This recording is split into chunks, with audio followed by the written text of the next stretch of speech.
Want a player to watch in Australia? Start with Alina Svitolina. The Ukrainian is up to a career-high number 13 after beating top-ranked Angelique Kerber en route to reaching the Brisbane semis last week. The strong play comes amid big changes in the off-season. Svitolina parted ways with Ian Hughes, her coach since 2014, and her consultant Justine Henin, who worked with Svitolina in 2016 but is now pregnant with her second child. In their place, Svitolina has hired Thierry Assioni and Gabrielle Urpi.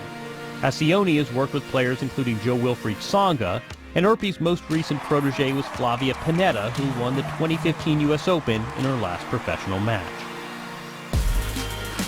Here's a name from the past you might hear during the Australian Open. It's Jelena Dokic, once a top 5 player.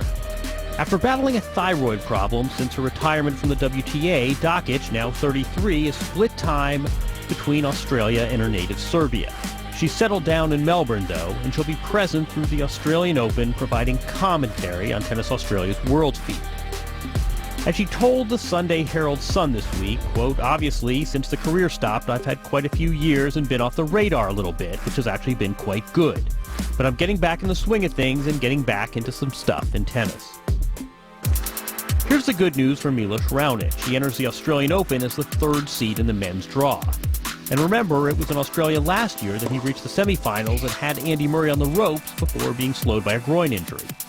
The less good news for Raonic, when he lost to Grigor Dimitrov in Brisbane last week, he failed to defend his title, which means that despite his ranking, it will be more than a year since he's won a tournament.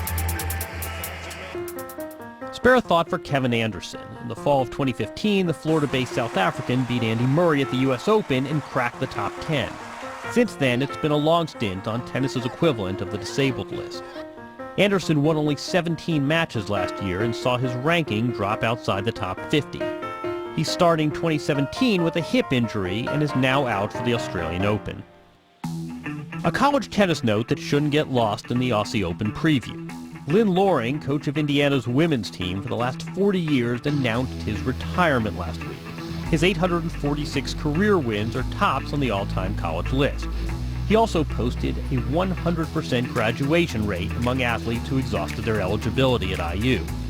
He'll hand his program off to longtime assistant coach Ramiro Azcui, who's been with the program since 1992.